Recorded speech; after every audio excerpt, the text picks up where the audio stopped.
monsieur, bonjour.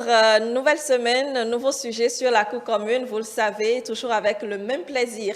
Aujourd'hui, comme tous les lundis, nous nous intéressons au développement personnel, pourquoi pas, à la vie en société, si vous avez votre entreprise, comment gérer tout cela. Et notre sujet du jour, c'est bien l'autorité. Est-ce qu'en tant que responsable, vous avez l'autorité sur vos agents? Est-ce que vous arrivez à l'exercer comme il le faudrait? Est-ce qu'il n'y a pas des personnes qui ont du mal avec votre autorité? Ce matin, nous allons donc répondre à toutes ces questions avec nos invités. Pour l'instant, je suis avec Justino Vieira. Bonjour.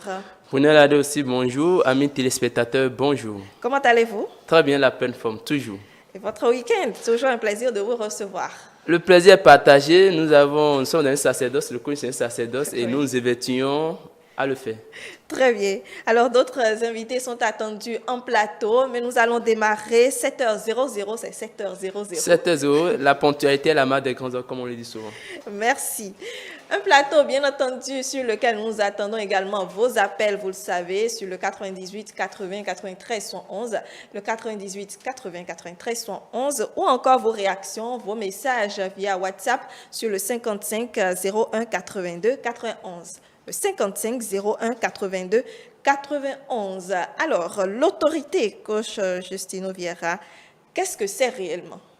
Merci beaucoup, Brunel. Amis téléspectateurs, c'est heureux ce rendez-vous que Télé nous offre pour davantage approfondir notre connaissance. Et l'autorité, il faut s'intéresser à l'étymologie. Ouais. Moi, je me dis, avant d'attaquer un problème, il faut toujours aller à la base. Ouais. C'est ma méthode à moi et je reste constant dans cette méthode. Donc, il faut que je commence par l'étymologie pour dire que autorité vient du mot latin autoritas, qui veut dire simplement faire grandir. Faire grandir. Et lorsqu'on s'en tient à ce sens étymologique, cette sémantique, on dira alors que le premier but, l'effet attendu de l'autorité, c'est faire agrandir ceux qui font objet, ceux qui sont soumis à cette autorité. Très bien. Par déduction, on dira alors que l'autorité n'a pas vocation de stresser. L'autorité n'a pas vocation d'intimider. L'autorité n'a pas vocation d'imposer ou de faire de la dictature. Mais il ne s'agit pas d'imposer, mais il va essayer de convaincre les siens, il va essayer de convaincre ceux qui sont sous son autorité. Alors, de façon classique, on va définir l'autorité comme un droit. Le droit de commander, le droit de décider et le droit de faire respecter. Trois choses, commander, décider et faire respecter. Et qui parle de droit parle de pouvoir. On dira alors plus loin que l'autorité est une forme de pouvoir, mais nuancée, mettre un peu de mémoire en disant que tout pouvoir n'est pas autorité. Et c'est ça qui est utile, c'est ça qui est important, de faire cet éclairage pour dire toute autorité est pouvoir, mais tout pouvoir n'est pas autorité, parce qu'on voit souvent cet amalgame entre pouvoir et autorité qui porte à confusion, mais ça ne veut pas dire la même chose. Ça ne veut pas dire les mêmes choses, très bien. Alors, avant d'aller plus loin, quels sont peut-être les pouvoirs, un type de pouvoir qui n'est pas autorité? Le pouvoir matériel. Le pouvoir matériel. Je donne un exemple pour vous faire comprendre. J'ai le pouvoir de faire déplacer cette chaise, mais est-ce qu'on m'a donné l'autorité? Donc le pouvoir, c'est un peu intuitif personnel. C'est d'abord figé, c'est d'abord intrinsèque à vous. Votre capacité matérielle de faire quelque chose. Le point commun entre autorité et pouvoir, c'est la capacité de faire quelque chose. Mais il faudrait que cette chose soit consacrée. Bien que j'ai la capacité, il faudrait que j'ai une parcelle consacrée. Et on dira alors que c'est l'autorité qui consacre le pouvoir. C'est l'autorité qui donne de la valeur au pouvoir. Lorsque vous avez la capacité d'appeler quelqu'un pour lui commander, il vous demandera, mais au nom de quoi tu me commandes? Est-ce que tu as le pouvoir, mais est-ce que tu as l'autorité? Merci pour la nuance. C'est vrai que le mot du jour, c'est pouvoir et nous allons donc le définir davantage dans les prochaines minutes. En attendant, donc, il y a plusieurs types d'autorité, donc on peut le dire. Bien sûr. Nous distinguons 5 types d'autorité fondamentalement. D'accord. Nous distinguons 5 types d'autorité. Il y a l'autorité formelle. L'autorité formelle qui est celle qui est plus connue, plus répandue.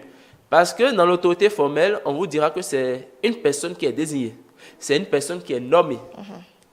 La limite, la faiblesse de ce style, de ce type d'autorité, c'est qu'il n'y a pas le consensus. Il peut ne pas y avoir le consensus. Il peut ne pas y avoir l'unanimité autour de cette personne désignée. Mais toujours est-il il est nommé, il est désigné, et ça lui donne le sceau de l'autorité. Et deuxième chose, c'est qu'il fait appel au test, s'il en a, ou bien au cadre réglementaire préexistant, s'il en avait, bien entendu, ou non, il peut élaborer. Et ce cadre préexistant ou qu'il élabore lui-même va lui permettre de récompenser ses subordonnés, ses préposés, ou de les punir au besoin. Donc, le pouvoir formel vous donne cette capacité. D'abord, il y a d'abord le mode de désignation qui est en griffe autocratique, mais il y a également la capacité de punir et de sanctionner. Et celui que vous punissez ou que vous récompensez trouve que vous exercez une autorité formelle. Le directeur, lorsqu'il sanctionne, il a sanctionné. Il n'y a pas à aller demander au directeur pourquoi. Le pourquoi ne revient pas à vous. Lorsque le directeur récompense un employé ou un collaborateur, il a récompensé. C'est son intime conviction, c'est son pouvoir discrétionnaire. Donc voilà les avantages que confère l'autorité formelle. Le deuxième type d'autorité, nous avons l'autorité morale. À la différence de l'autorité formelle, c'est une autorité naturelle. Lorsqu'on parle de l'autorité morale, il s'agit d'une autorité naturelle. C'est-à-dire, on me reconnaît une certaine capacité, on me reconnaît un certain parcours, on me reconnaît une certaine compétence et au nom de ça, on me respecte. Je prends le cas, par exemple, lorsque nous sommes dans le milieu professionnel, on dit c'est mon doyen, c'est le doyen. Oui. Le doyen exerce une certaine influence, même si ce n'est pas expressif, ne serait que de façon tacite, une autorité, voulais-je dire, est exercée. Mais ce n'est pas une autorité formelle, c'est une autorité due à son rang, qu'on lui accorde au bénéfice de son parcours. Mais il n'y a pas que ça. Nous prenons nos parents. C'est une autorité morale. Oui. Lorsqu'on dit tu obéiras à ton père et ta mère, lorsque mon père m'appelle stricto sensu, je dois aller lui répondre, je respecte l'autorité de mon père. Et en droit, on nous parlera de l'autorité parentale, qui est cette autorité au nom de laquelle le père doit répondre des actes de son enfant. Donc, l'autorité morale n'est pas consacrée, mais elle est toute naturelle en raison de votre lien, en raison de votre position sociale, en raison de votre parcours et de tout ce qu'on vous connaît. Très bien. Mais il y a le troisième type d'autorité, l'autorité charismatique. L'autorité charismatique qui, disons-nous, on peut établir une certaine similitude avec l'autorité morale. Mais néanmoins, il importe de clarifier pour faire des démarcations. L'autorité charismatique vient d'abord de la personne. C'est vous-même qui créez cette autorité. C'est vous-même, au regard de votre influence, au regard de vos aptitudes, au regard de votre leadership, de votre responsabilité, vous parvenez à influencer les gens. Donc, pendant que l'autre est préexistante, je parle de l'autorité morale est préexistante, l'autorité charismatique, c'est vous-même qui vous la forgez. Malheureusement ou heureusement. Mais on vous voit dans le feu de l'action et au nom de ça, on vous accorde ce respect. C'est un peu comme les responsables d'équipe, on voit sa fougue, on voit sa boulimie, la passion, l'émotion avec laquelle ils travaillent et ils imposent le respect. Donc ça, c'est l'autorité charismatique. C'est votre personnalité qui transmet ce genre d'autorité. Mais lorsque nous évoluons, nous allons parler de l'autorité coercitive. L'autorité coercitive, qui est cette autorité contraignante. Pourquoi? Lorsque vous faites usage de la force, lorsque vous faites usage de la ruse, lorsque vous faites usage, je ne parle pas de la rage, chers amis téléspectateurs, tenez-vous tranquille, vous ne me verrez pas sur cette piste. Mais lorsque vous faites usage de la force, de la ruse, pour tenir debout des gens, vous exercez une autorité, certes, mais une autorité qu'on va qualifier de coercitive. Parce que ce n'est pas naturel. Or, je l'ai dit en liminaire, le respect à l'autorité vient d'une intime conviction. C'est ma conviction. Je respecte mon directeur parce que même s'il me punit, la punition fait mal, mais je trouve que c'est normal. Il n'est pas tombé dans la déviance, il n'est pas tombé dans l'exagération, il n'est pas tombé dans l'abus. Mais lorsque nous sommes dans l'autorité coercitive, c'est que on voit qu'il use, comme le dit Montesquieu, tout homme qui a un passé de pouvoir tente à en user et à en abuser. Donc l'autorité coercitive, c'est vous abuser de votre pouvoir au vu et au su de tout le monde. Et enfin, Et enfin, nous avons le cinquième type d'autorité qui est l'autorité démocratique. L'autorité démocratique qui est la forme idéale de l'autorité. La forme nuisible, il faut que quand je parle de la forme idéale, il faut parler de la forme nuisible. La forme nuisible, c'est l'autorité coercitive. Mais la forme recommandée, la forme renchérie, c'est l'autorité démocratique. Et qu'est-ce qu'on doit y comprendre, chers amis, chers téléspectateurs? Lorsqu'on parle de l'autorité démocratique, c'est lorsque vous faites objet, lorsque vous faites l'unanimité. Je me mettrais peut-être mal à l'aise en utilisant le mot unanimité, mais vous avez la majorité. C'est ensemble qu'on a conféré. Unanimité, c'est-à-dire que c'est 100%, mais c'est plus prudent de dire majorité, parce que ça fait 60%, 70%. Ne vous attendez pas à ce que tout le monde soit acquis à votre cause. Donc, lorsque c'est une majorité qui adhère, qui vous consacre, qui dit lui sera notre chef, vous exercez une autorité démocratique. Tout le monde se reconnaît à travers cette autorité que vous exercez. C'est le cas, par exemple, du président de la République. C'est le cas, par exemple, des secrétaires des confédérations syndicales. C'est le cas, par exemple, de nos députés qui, par la voix des urnes, obtiennent le consensus ou l'unanimité qu'il faut pour exercer leur autorité démocratique. Voilà ce que je peux dire sur les typologies de l'autorité. Merci beaucoup, coach Justino Vieira. Nous allons poursuivre en faisant une petite pause avant d'aller beaucoup plus en détail sur les différents types d'autorité.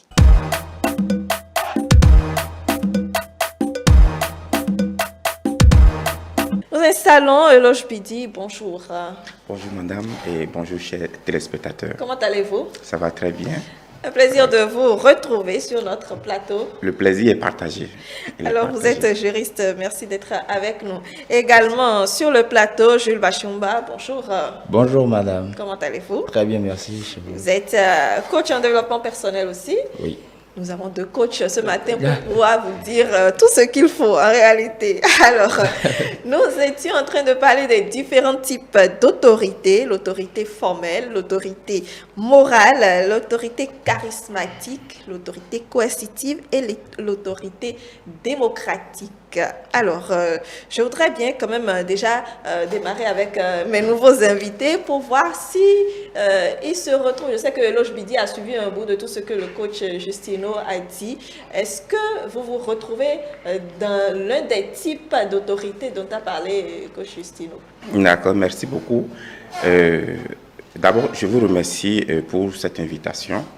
Et je me sens toujours à l'aise, je suis toujours heureux de me retrouver sur votre plateau. Merci. D'abord, je dirais que, comme il a su bien expliquer, je dirais que l'autorité est un pouvoir, c'est avoir un droit de commander. C'est obliger quelqu'un à faire quelque chose. Lorsque vous obligez quelqu'un à accomplir quelque chose, vous avez une autorité sur la personne, un pouvoir sur la personne. Et c'est cette autorité qui l'amène à faire ce que vous lui dites. Il a cité plusieurs formes d'autorité, certes, mais bon, nous pouvons également énumérer certaines formes d'autorité. Nous avons l'autorité familiale, il a su bien le dire, soit l'autorité parentale. Il y a l'autorité gouvernementale, l'autorité civile, l'autorité judiciaire et enfin l'autorité divine, c'est-à-dire l'autorité spirituelle. Oui, c'est vrai qu'on a oublié Dieu dans tout ça. Voilà, parce que c'est après tout, nous n'allons pas nous échapper. L'autorité divine, elle s'applique toujours d'une façon ou d'une autre. Pour revenir à l'autorité familiale, c'est le papa, c'est le père ou la mère qui dispose de cette autorité. Quand le papa a l'autorité parentale, il applique souvent à ses enfants. Il ne doit pas fléchir. Je prends un exemple. Lorsque le père donne un ordre à son enfant et que cet enfant commence par faire une crise de caprice ou bien une crise capricieuse, le père dit bon, j'aurais dû lui dire de faire ça. Je lui avais dit de copier 100 fois le mot pardon. Bon, l'enfant pique la crise, il commence par tapoter le sol, il commence par sauter. Et le père revient sur sa décision pour dire que non, tu ne vas plus écrire 100 fois, mais tu écris 50 fois. L'autorité le père bafoue son autorité. Et l'enfant, à la longue, deviendra un enfant capricieux. L'autorité, parce qu'il sent que l'autorité parentale peut être bafouée. Donc, le père ou la mère ne doit pas revenir sur une décision qu'il a donnée par rapport à son enfant. Ça, c'est l'autorité parentale. Et chaque parent devrait avoir cette autorité. L'autorité gouvernementale, pour m'en arrêter là, après développer le reste, nous tous, on le connaît, c'est l'autorité incarnée par le chef de l'État. Le chef de l'État qui est investi après l'élection, qui est investi par la Constitution, il a l'autorité gouvernementale. Et lorsqu'il a l'autorité gouvernementale, c'est lui qui conduit la politique du pays, c'est lui qui conduit, je ne dirais pas toutes les affaires, mais les affaires pour la bonne gestion de la cité. C'est lui qui a ce dépôt d'autorité pour l'exercer dans un pays. Donc, en fait, des formes d'autorité, de toute façon, qui se retrouvent un peu dans ce qu'on avait dit, les parents qui sont dans l'autorité morale, si j'ai bien compris les explications du coach. Il y a ce qu'il faut faire remarquer dans la typologie présentée par mon cher ami. Oui. Mon ami, on a eu du plaisir. C'est important de le préciser. On a eu du plaisir de passer de très agréables moments en sciences juridiques. Tout à fait. D'accord. D'études de droit, juriste, je le suis par ailleurs, mais le coach, je préfère. Bref, dans sa typologie, c'est plus précis. C'est tomber un peu plus dans la subjectivité. Lorsqu'il parle de l'autorité familiale, qui est une forme d'autorité morale. Oui. Lorsqu'il parle de l'autorité gouvernementale, qui est une forme d'autorité démocratique. Oui. Mais en réalité, la typologie que je me suis donné la grâce de présenter est plus globalisante pour permettre aux téléspectateurs de comprendre un peu dans un niveau un peu plus supérieur la forme plus élargie, une compréhension plus élargie des autorités. Et maintenant, dans chaque forme d'autorité, on peut encore faire des déclinaisons comme il est en train de le faire. Il a si bien dit. Très bien. Alors, Jules Bachumba. Oui, madame. Vous êtes là également pour participer. Alors, les différentes formes d'autorité, je suppose que vous partagez bien évidemment les différents avis. Tout à l'heure, le coach Justino nous parlait de l'autorité démocratique qui est beaucoup plus conseillée et autres. Pourquoi?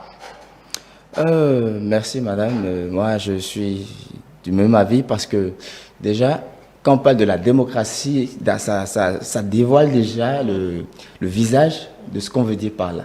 Vous savez, quand on parle d'autorité démocratique, c'est-à-dire, vous êtes, c'est-à-dire, je sais pas, il y a la forme, c'est-à-dire, il y a une aisance d'expression.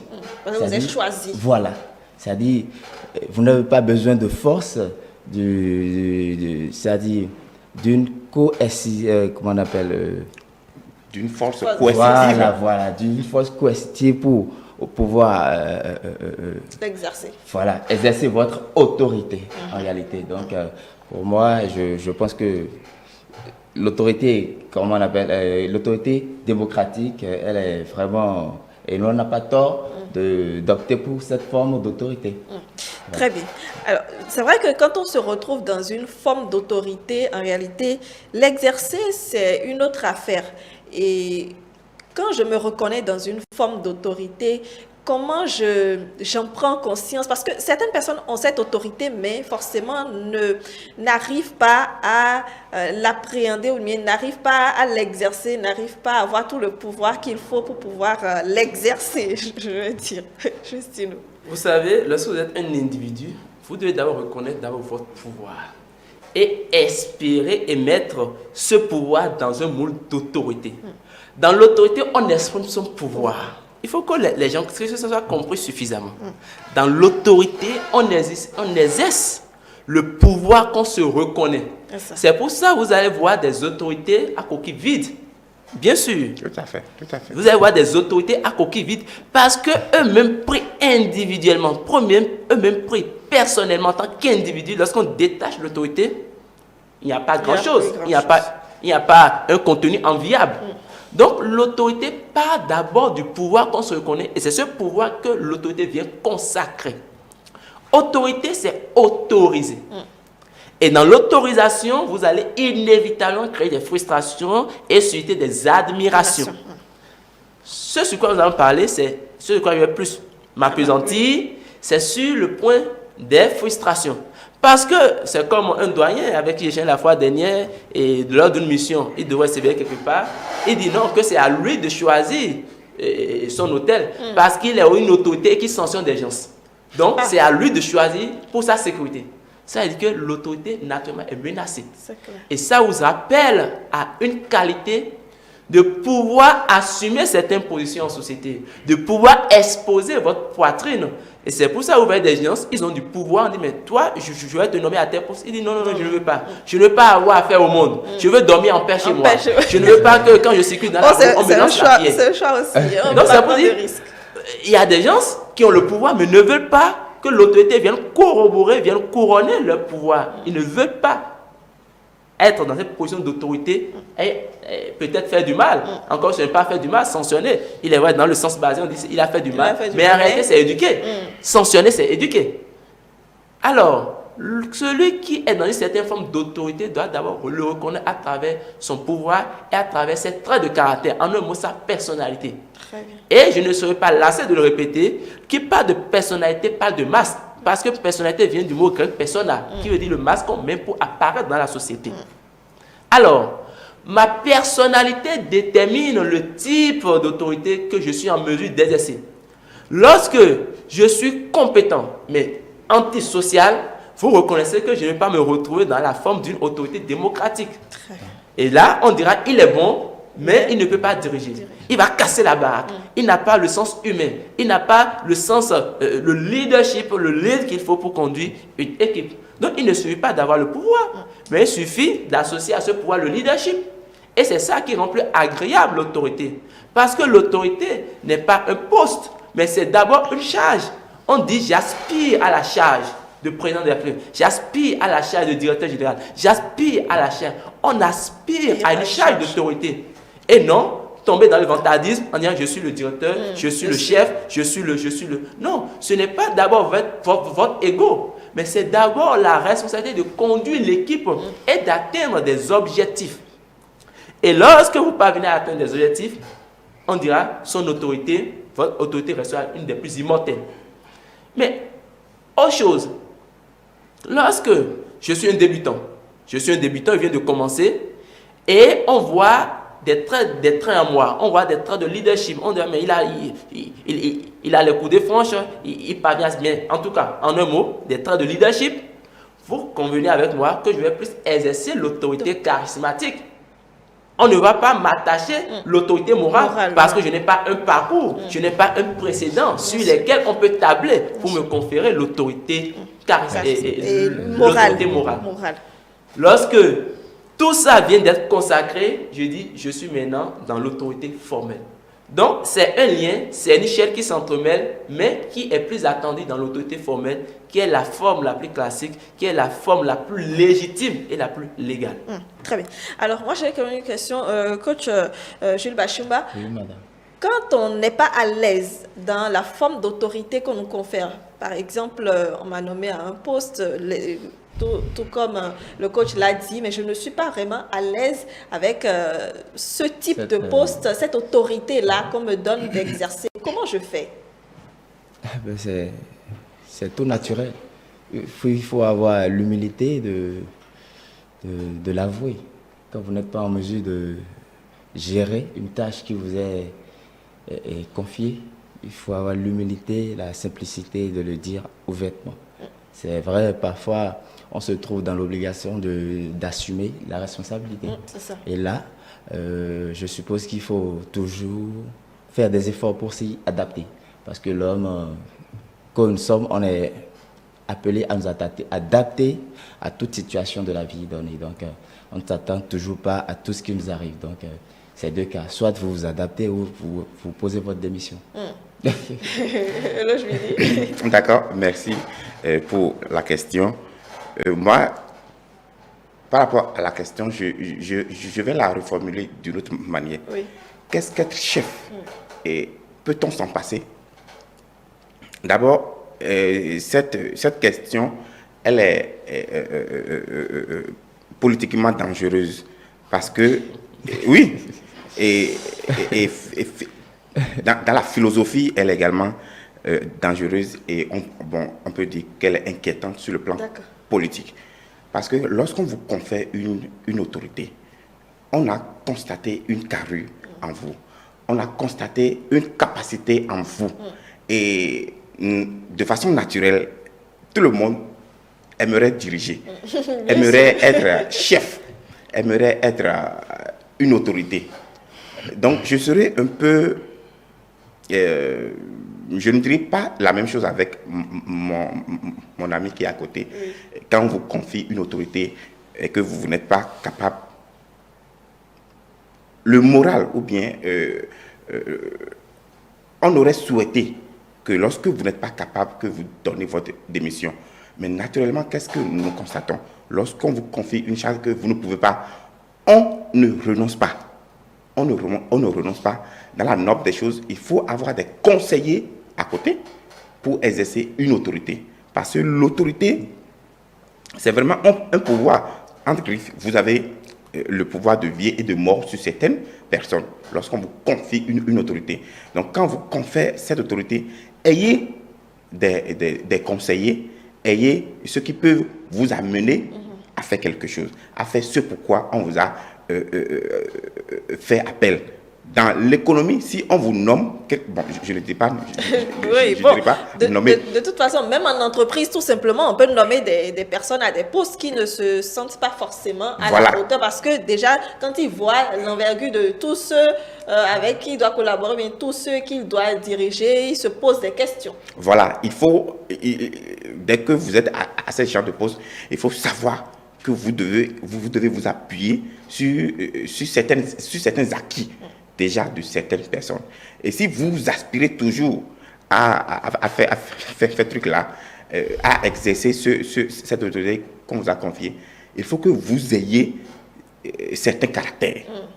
Il faut que vous ayez certains caractères. Et pour exercer cette autorité, il vous faut la stabilité au sol. Quand je dis stabilité au sol, c'est-à-dire que lorsque vous donnez des ordres, il ne faut pas que vous soyez frileux. Il ne faut pas que vous soyez léger et que les gens sentent en vous que lui, c'est il faut que vous soyez sûr. Il faut que vous soyez sûr et que vos deux pieds soient fermes sur la terre. Il faut qu'il y ait je dirais, l'autorité du regard. Quand on vous voit, on dit, ah, cette personne, vraiment, il a la carrure. Je donne un exemple. Notre cher président, lorsque vous le voyez parler, lorsque vous le voyez s'exprimer, vous sentez qu'il a la carrure d'un président. Vous sentez qu'il dégage une autorité et que vous vous laissez épater, vous êtes hébété. Comme vous le voulez ou non, vous faites. Voilà, tout ce que vous voulez, dites-le, nous allons l'exercer. Ça, c'est l'autorité du regard. Et également, il y a la clarté dans la voix. Surtout parce que quand je donne un ordre, quand je dis, vous n'allez pas m'entendre. Et chaque fois, si je donne des ordres et que je ne fais que ronronner, les gens vont me bafouer. Ils vont dire, mais lui, il donne des ordres, mais finalement, on ne comprend pas ce qu'il dit. Pour une autorité, il faut la clarté dans la voix. Il faut que lorsque vous parlez, que l'on puisse saisir le sens de ce que vous dites.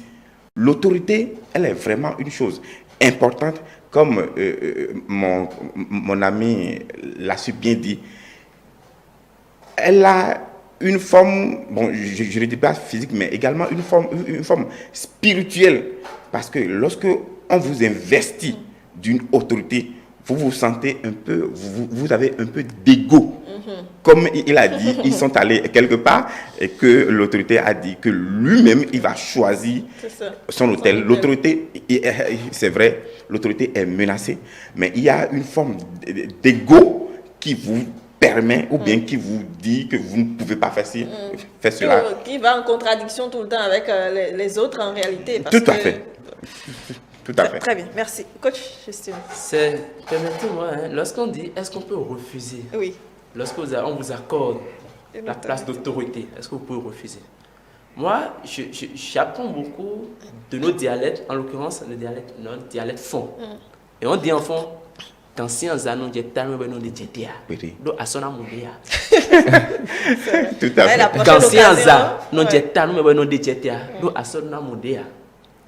être autorité, a priori, c'est une chance. Oui. C'est une opportunité. Les deux cas dans lesquels je peux concéder la renonciation à l'autorité, c'est lorsque cela va en affront avec mes valeurs, à l'opposé de mes valeurs. Première chose, et lorsque ma vie est menacée. Très bien. C'est les deux éléments. À part ces deux éléments, je ne vois pas. Je donne un exemple plus pratique. Et là, je peux témoigner. On a fait la FADESP ensemble. Mais lorsque moi, j'étais président à la présidence d'une association qu'on appelait CRAGEF. Oui, oui. Tu dois t'en rappeler. Oui. Et j'avais la responsabilité d'installer, j'étais d'ailleurs membre du sous-comité, et subitement, je viens à la présidence avec responsabilité au plan national, où je devais aller installer des antennes à Tchaourou, Parakou, Savé, les unités d'enseignement un peu partout sur le territoire. Mais, normalement, je devais venir du bureau. Mais quand on vient me chercher dans un sous-comité, j'avais toutes les raisons de dire non, parce que je ne veux pas, je n'avais pas eu la chance de rester dans un bureau, je n'ai pas eu l'expérience. Non, mais j'accepte et je l'assume. Parce que c'est une chance qu'on me donne et je dois pouvoir relever. Et lorsqu'on se rappelle de point de vue étymologique que exercer une autorité, c'est une opportunité de faire grandir les autres, raison de plus, pour s'en raffoler, pour chérir cette opportunité et non la rejeter. Néanmoins, celui qui vous autorise, ou bien celui qui vous donne cette chance d'exercer une autorité, il vous a étudié. Et renoncer, c'est insulter sa compétence. C'est insulter l'étude qu'il aurait fait préalablement. Il y a des gens qui sont nés chefs depuis là, on dit ils ont le pouvoir dans l'âme. Je suis heureux d'avoir, lorsqu'il donne l'exemple de notre chef d'État. Et quand les rares fois où j'ai eu la chance de voir les photos d'enfance du président de la République, son excellence Patrice Talon, mais je vois que même depuis son enfance, sur ces photos, on voit le visage du chef. Donc, ce n'est pas qu'il est tombé est nihilo dans la marmite ou dans le fauteuil du chef et abracadabra de façon magique, tout s'est passé. On forge la carrure. C'est un parcours, c'est une école, être chef. Et lorsqu'on voit en vous cette capacité, ne vous attendez pas, de point de vue technique, que vous soyez du domaine. On peut continuer de le constater. On a vu des ministres de la justice, mais qui sont des commerçants. On a vu des ministres de la justice, mais qui sont des médecins. Oui. Donc, ce n'est pas d'abord une compétence de point de vue technique, mais c'est d'abord votre capacité à faire atteindre l'objectif. Votre carrure. On parlera alors de votre lead. C'est ça qui est attendu en tant qu'autorité. Le leadership. Le leadership. Oui. Et en tant que tel, on ne dira pas que je renonce.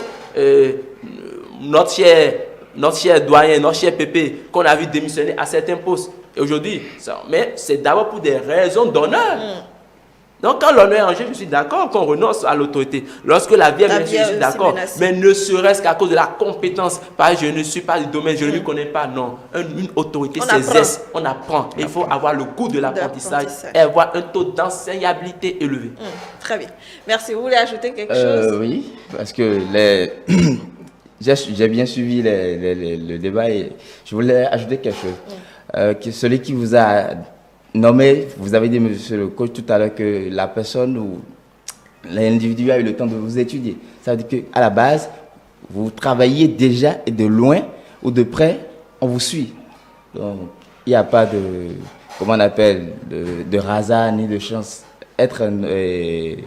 C'est-à-dire avoir le, comment on appelle, être nominé ou bien avoir le pouvoir d'autorité, c'est pas une chance, c'est du travail à la base. Et je connais, si je dis ça, c'est parce que j'ai suivi un peu, j'ai fouillé sur notre président et j'ai su, bon, je sais pas au total, mais j'ai compris un peu que c'était pas de la chance, le travail. Encore que le président, on l'a élu, hein, donc il fait partie de l'autorité démocratique. Mais parce qu'on a vu des choses. Exactement. Quoi qu'on dise, c'est parce que ceux qui vous le, même si vous ne prenez pas la voie démocratique, vos sujets qui vous élisent ont vu des capacités en vous. C'est de ça qu'il s'agit. Donc, qu'on soit dans l'autorité formelle où cette responsabilité vient à une seule personne, qu'on soit dans l'autorité coercitive où c'est une seule personne qui vous consacre autorité, qu'on soit dans l'autorité démocratique, c'est toujours au regard de vos capacités ou de votre précédent qu'on finit par vous couronner de cette casquette. Et c'est une chance parce que parmi tant d'autres, comme l'a dit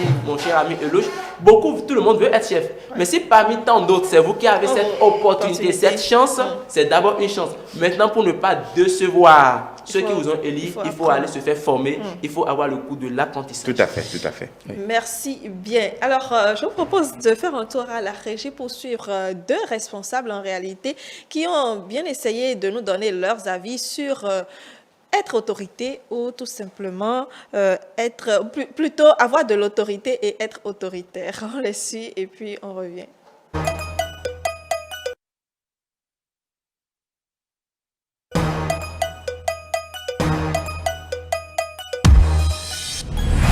Il faut dire à première vue que l'autorité ne se proclame pas. L'autorité se constate et c'est à travers les comportements que vous adoptez autour de votre entourage, c'est à travers vos faits et gestes que vous êtes autorité et vous êtes considéré comme tel. Même si quelqu'un est nommé autorité, est consacré autorité, lorsque cette personne n'a pas de comportement d'une autorité, elle sera bafouée. Donc c'est lorsque vous vous trouvez dans un milieu et vous avez des comportements qui imposent le respect, qui imposent considération, c'est à partir de ce moment que vous êtes une autorité. Lorsque vous êtes à une position donnée et vous ne brimez pas les autres, vous respectez les autres, vous ne manquez pas du respect aux autres, vous les respectez, vous les considérez, vous leur connaissez leur place. Malgré votre niveau, vous vous rabaissez quand il le faut pour vous mettre au même niveau que des gens qui sont censés être inférieurs à vous. Vous êtes une autorité parce que vous êtes mieux considéré. Lorsque il y a un partage, par exemple, vous êtes dans un milieu où vous êtes avec des gens avec qui vous avez un niveau relativement plus haut. Lorsqu'il y a un partage, par exemple, et on sait que cette part est à vous, ça vous appartient, c'est de droit, et vous renoncez à cette part, pour eux, ces gens vous considèrent. Lorsque vous êtes dans un milieu où vous êtes une autorité et vous vous présentez dans un milieu où on ne vous attend pas, dans un milieu où on vous attend le moins parce qu'on suppose que ce milieu, vu votre rang, vous ne pouvez pas venir à ce milieu, mais vous vous présentez là, ça vous rehausse. Par contre, il y a des lieux où si vous vous présentez, ça vous rabaisse. Il y a des lieux où si vous prenez la parole, ça vous rabaisse. Donc, une autorité, c'est avoir la capacité d'analyser les contours de toutes les situations, d'analyser tous les faits qui se présentent à vous avant de réagir. Alors, une autorité a un impact forcément sur son environnement parce que lorsque vous êtes une autorité, vous êtes investi de certains pouvoirs qui vous met au-dessus des autres. Donc, vous pouvez brimer, vous pouvez frustrer, vous pouvez embêter. Donc, l'impact d'une autorité sur son environnement peut être positif comme négatif. Positivement, vous pouvez rendre heureux les gens, vous pouvez changer la vie des gens, vous pouvez amener les gens à changer parce que lorsque vous êtes une autorité, vous êtes perçu comme un miroir. Des gens se voient à travers vous. Plusieurs personnes veulent vous ressembler. Donc, ce qui fait que vous influencez directement votre environnement dans lequel vous évoluez. Ce qui fait que tous les faits et gestes que vous posez sont considérés comme un exemple, comme un modèle. Là, vous pouvez impacter positivement ou négativement selon le comportement que vous cultivez, que vous adoptez votre environnement. C'est un ensemble de qualités qu'une personne impose dans un cadre donné, mais dans un service. C'est-à-dire qu'avoir de l'autorité, c'est se faire écouter, mais également c'est être à l'écoute de son interlocuteur, de ses collaborateurs. C'est se faire respecter, mais c'est également avoir l'esprit rassembleur autour d'un idéal. Par contre, être autoritaire, c'est exercer un pouvoir sans contradiction. C'est développer une pensée unique. Lorsqu'une personne est dite autoritaire, c'est que cette personne refuse toute contradiction. C'est que cette personne n'aime pas la contradiction, mais impose sa pensée unique, impose sa décision unique.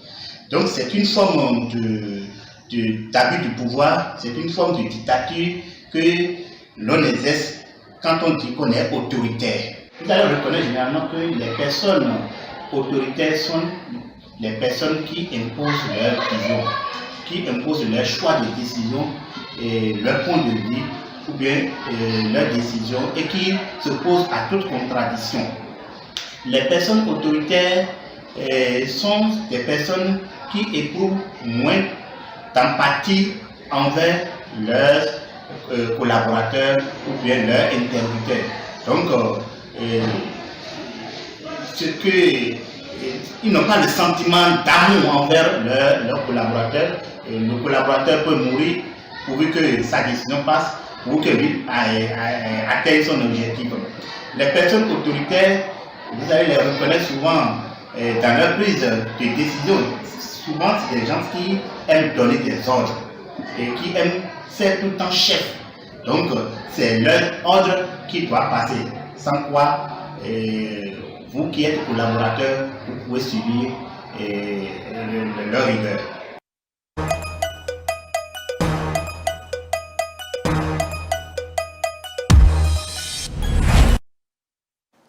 Voilà, retour sur le plateau pour recevoir, bien entendu, Casimir Jidago. Bonjour.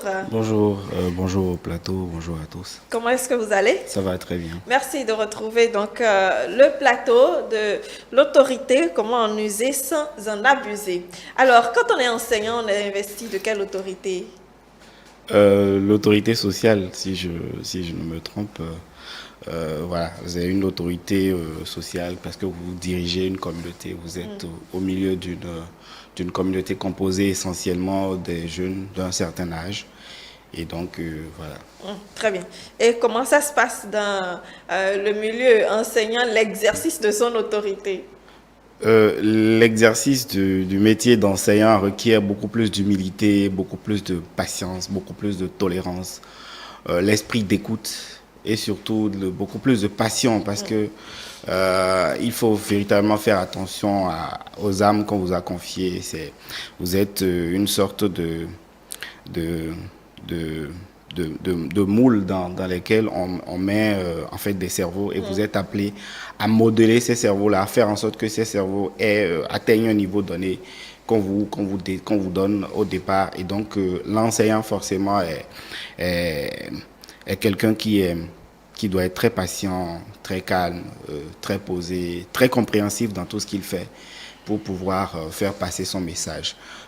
Généralement, le problème se pose quand, comme le disaient ceux qui ont été interviewés, l'autorité de l'enseignant devient un problème lorsqu'il évidemment il en abuse. Et très tôt, les enfants, vous savez, les enfants sont les meilleurs inspecteurs, hein. Ils savent que vous êtes un bon enseignant le jour où vous vous présentez. Vous imaginez? Oui. Et ils savent. Oui, ils savent. Oui, le premier contact, c'est pourquoi on dit que le premier contact est fondamental dans le métier d'enseignant.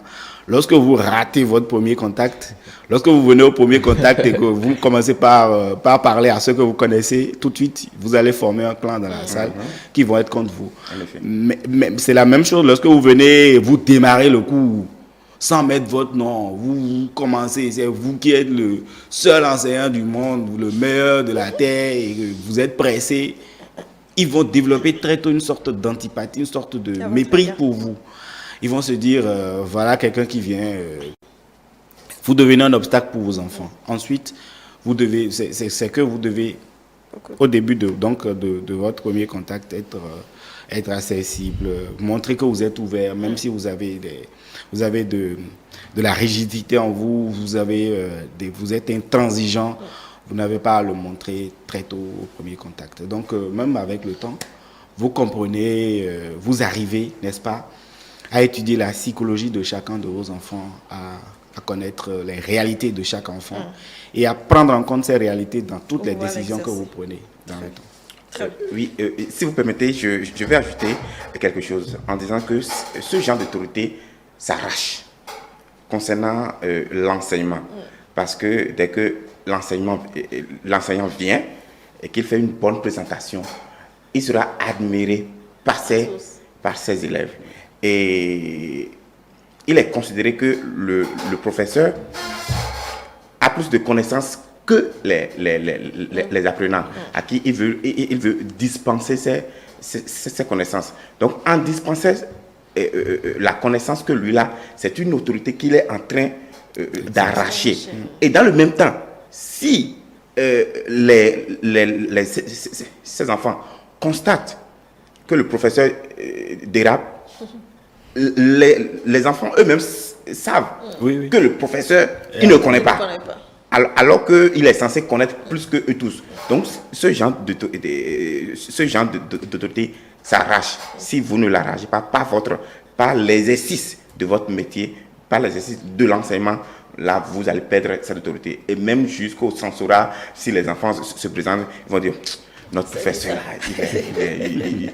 vraiment, il ne connaît rien. Et c'est là que souvent, quand ils reviennent à la maison, ils disent que, bon, notre enseignant, bizarrement, on n'est plus instruit que lui. Alors que ce n'est pas le cas.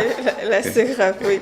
Alors, vous voulez compléter? Oui, je voudrais dire qu'avec l'APC, il y a des techniques aujourd'hui qui permettent à l'enseignant... On ne va pas se focaliser sur l'enseignement non plus, d'accord? On va poursuivre parce qu'il y a plusieurs types d'autorités. Alors, Jules Bachumba, vous avez suivi l'élément tout à l'heure où nos intervenants parlaient quand même des comportements que doit avoir une autorité finalement pour pouvoir être considérée, pour pouvoir... exercer cette autorité-là. Il y a des comportements qu'il doit avoir. Oui, merci. D'abord, j'ai bien suivi. Et elle a parlé d'humilité. Vous savez, vous serez... même étant chef, si vous n'aviez pas l'esprit d'humilité, vous allez rater la mission. Vous allez rater la mission parce que quand vous faites mal, c'est l'esprit d'humilité qui vous dit « attention, est-ce que l'acte que tu viens de poser, est-ce qu'elle est nécessaire? Est-ce que ce que tu viens de faire ?» Parce que souvent, nous agissons en fonction des circonstances. L'homme c'est-à-dire, nous réfléchissons sur un coup de tête. C'est-à-dire par rapport à ce qu'on vit à l'instant. Mais quand vous avez l'esprit de discernement, d'humilité, c'est-à-dire, quand vous faites petit, vous vous dites, il faut que je réfléchisse d'abord. Même vos conseils ne pourront pas réfléchir à cet instant-là, à votre place. Impossible, vous êtes le seul. Donc moi, je pose toujours l'accent sur l'humilité. Et sans ça, vous ne pourrez pas atteindre la mission. Très bien. Oui. Justino. Je soupire parce que ce que je veux dire est très très délicat. À la suite de mon cher confrère qui parle de l'humilité. Et c'est malheureux, très très malheureux, à la limite pitoyable, de voir que le bâton d'autorité qu'on vous a donné un jour commence par vous taper vous-même. Chers téléspectateurs, je le dis avec toute la conscience, toute l'humilité, avec le respect qu'il faut. Écoutez-moi très très bien. Lorsqu'on vous donne la place d'autorité, c'est un bâton qu'on vous a donné. Un bâton pour élever les gens. Un bâton pour élever vos collaborateurs. Un bâton pour élever vos préposés. Mais lorsque vous utilisez votre bâton d'autorité pour rabaisser, pour humilier, pour insulter, pour anéantir l'énergie vitale qu'une famille entière a mis à son enfant, vous êtes en train de filer de très très mauvais coton. Vous savez, il y a des gens, vous les voyez dans leur vieil âge, dans leur période de vieillesse, dans des situations misérables, très très misérables. Des personnes compétentes en plus. Pourquoi? Parce qu'à un moment donné de leur vie, ils ont eu le bâton d'autorité dans la main et ils l'ont utilisé pour regresser, pour humilier, pour insulter des gens. Et quand c'est comme ça, vous n'avez pas affaire à un individu, vous avez affaire à toute une famille. Lorsque vous insultez, lorsque vous humiliez, lorsque vous rabaissez, lorsque vous punissez injustement un collaborateur, un employé ou un coéquipier à cause de votre bâton d'autorité, vous avez affaire à toute sa famille. Vous avez affaire à toute sa famille de point de vue métaphysique que de point de vue physique. Vous avez affaire à ses enfants. Vous avez affaire à ses ancêtres. Bien sûr, bien sûr, oui, parce que ça coule les rues. Et c'est malheureux, beaucoup de cadres qui sont d'un niveau à la limite, on ne peut jamais soupçonner de tels caprices à leur égard, mais c'est eux qui le font. Il faut que ça se dénonce, pas dans l'intention de leur nuire ou de rabaisser leur autorité, mais pour les amener à se donner la chance d'un lendemain meilleur. Aujourd'hui, beaucoup sont au chômage parce que leur père n'a jamais fait du bien pendant qu'il était chef. Aujourd'hui, des enfants ne peuvent pas déposer leur courrier, ne peuvent pas déposer des lettres dans une entreprise pour se faire embaucher. Parce que dans un instant -1, leur père a été chef et a sanctionné injustement, croyait que le monde se résumait dans sa tête et en tant que tel a fait des choses qu'on ne devrait pas faire. Chers amis, chères autorités, chers patrons, être chef, écoutez-moi très bien, je l'ai dit à l'entame, c'est la chance que la nature vous donne. Puisque ce n'est pas vous qui vous décidez des chefs, c'est la nature qui vous investit des chefs. Et les chrétiens seront d'accord avec moi. Dans le livre de Deutéronome, on dit c'est Dieu qui fait le chef. Et lorsque vous avez cette opportunité, n'abusez pas. Restez dans la modestie. Nous parlons tout le temps de Nelson Mandela. Oui. Mais les gens n'apprennent pas assez de Nelson Mandela, à moins qu'on veut paraître intellectuel, qu'on veut paraître avoir la maîtrise des grandes personnalités de ce monde. Mais Nelson Mandela, regardez, ceux qui ont suivi le film Invincible seront d'accord avec moi. Comment est-ce qu'il traite son employé, son personnel de maison? Lorsque vous venez chez lui, en voulant vous servir de l'eau, il dit, mais vous connaissez Madame Tan, c'est elle qui prend soin de moi. C'est elle, elle valorise son collaborateur, sa collaboratrice. Je ne vais pas paraître donner les noms de son mandat. Vous prenez le doyen Jérôme Carlos, que j'ai eu la chance de côtoyer. Vous venez chez lui, au bureau, lorsque sa secrétaire lui amène un courrier, il prend toujours la peine de vous présenter son collaborateur. Si c'est le comptable qui vient fortuitement pendant que vous êtes en train, ah, vous le connaissez, c'est mon comptable, c'est mon agenté. C'est grâce à lui que mes finances sont en bon état. C'est la valorisation.